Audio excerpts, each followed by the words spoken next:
I seem to be getting a boot. I've taken a few pictures so far, but this is the first little video thing I filmed. This is my painfully small test monitor. And this is my whole jerry-rigged setup. Right now, I pulled out a real keyboard so I would have these lights, because these are useful during a kernel panic. During a kernel panic, these will flash, which is very useful for troubleshooting, which this stupid thing doesn't have, which this is my standard test keyboard.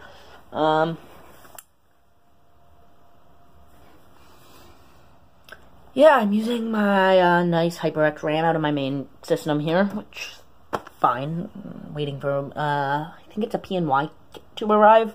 Purchased it off Reddit, which lots of my friends are like, oh, don't purchase things off Reddit. It's one of the sketchiest sites on the internet. And I'm like, oh. Good prices. Haven't gotten scammed yet. Purchased a few things off it. Sold some things as well. Seems fine.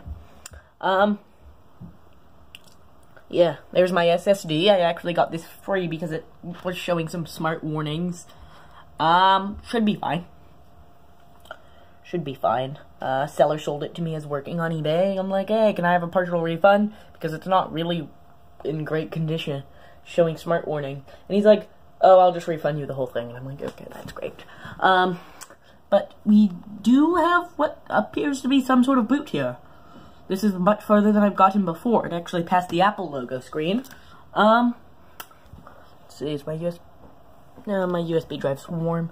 That drive's really prone to overheating. It's awful.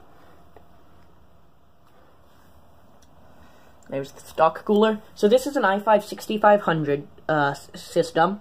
8 gigs of RAM. That's what I got with my PNY kit. And it booted, which is amazing.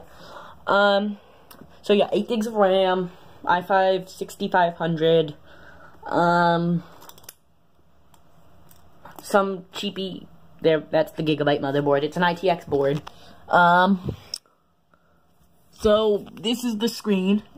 You can't really see it because this stupid camera's not focusing, but I need a mouse now, so I'm gonna plug in my standard test keyboard, and I'm trying to plug it into the Ethernet port. I'm gonna put this down.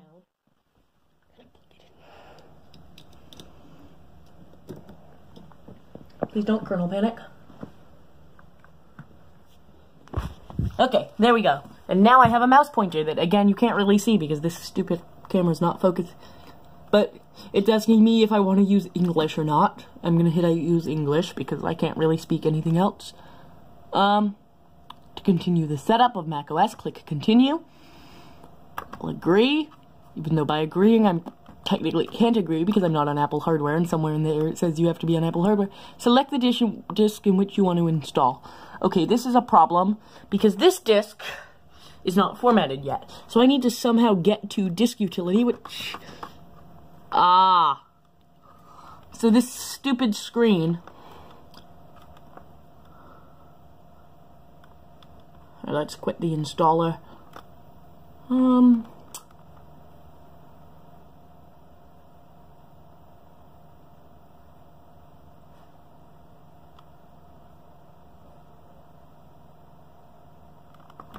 So,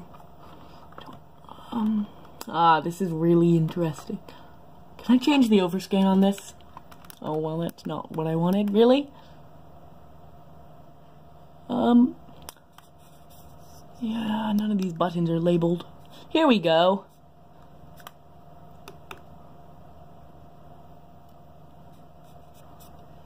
I really need to change the overscan.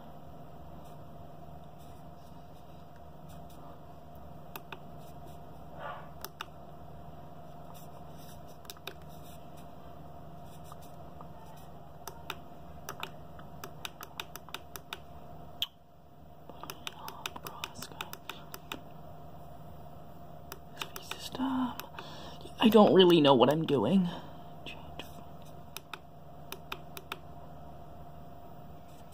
As this clearly demonstrates, I can maybe do it by changing the H and the V position.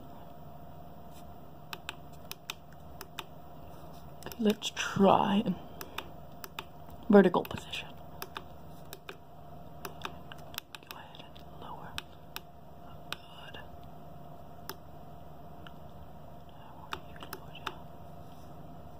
No, that's not really helpful.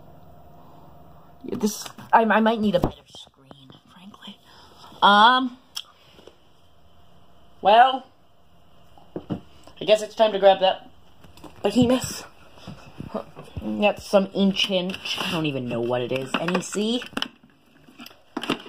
It's, not even LED backlit. Not even LED backlit.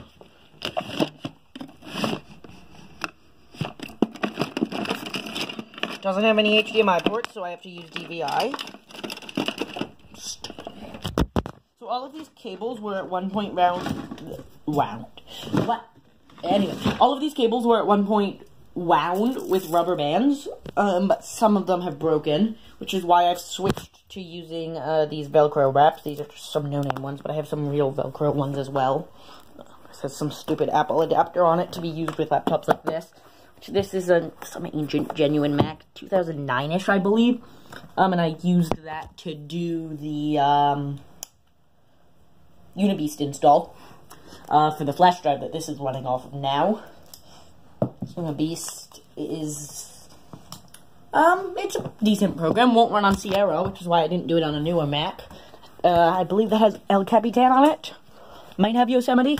I don't know. It definitely has Yosemite or later on it, but not Sierra. So that leaves Yosemite or El Capitan. Which, I mean, Yosemite or El Capitan, I'm not gonna bother checking, but, you know, it's old Mac. It actually runs pretty well. I threw an SSD in there and 4 gigs of RAM. It's quite a usable machine, if you're just, like, browsing the web or whatever.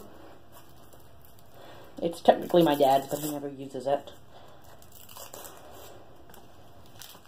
Which is why he hasn't gotten anything better. I mean, even if he was using it, he might not get anything better. Frankly, a Core 2 Duo is all you need nowadays.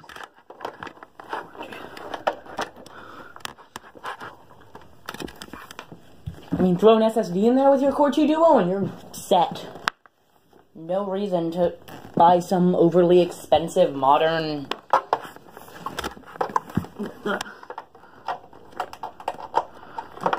you can't see this, but I'm struggling to plug in all of the stupid cables, mostly the DVI, which is always a pain on this monitor, because they put the connector in the worst possible location.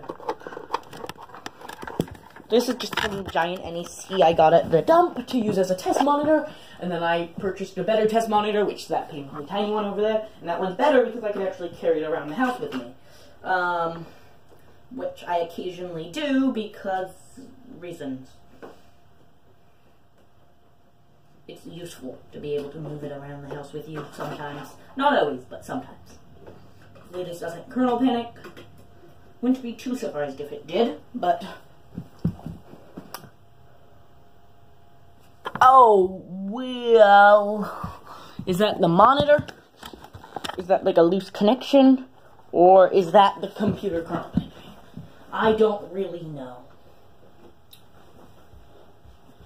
I don't really know, and do I really care? God. That's awful. Very well could be the monitor. This monitor's ancient. Or it could be the computer kernel panicking. Nope, don't think the computer's kernel panicked. The keyboard still works. So that leaves the monitor, or maybe the integrated GPU crashed. I don't know, I can try reseating this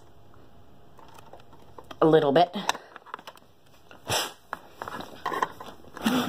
Haven't used this monitor in ages because I have my better tiny test monitor.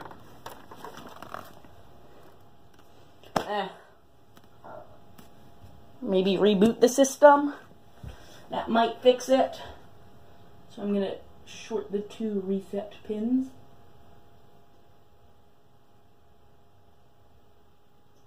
And the system shut down, though you can't see that. Monitor stopped spazzing, though it might start spazzing again when I boot up the system, if it is the monitor's fault. Which, again, we will see. Nope, no longer spazzing. Okay.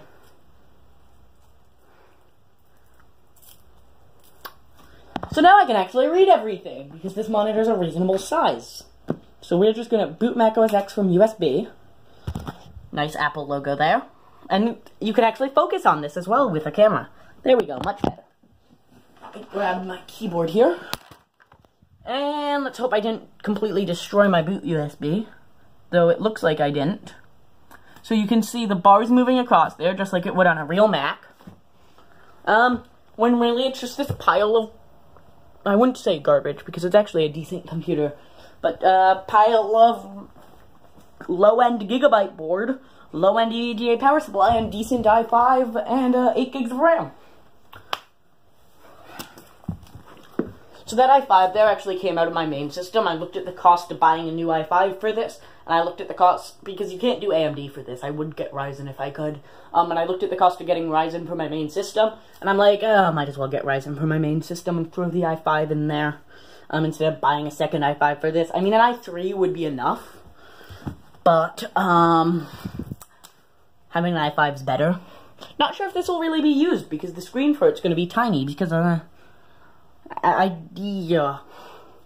yeah, I'm gonna put it inside a 80s Mac, which is gonna be pretty cool.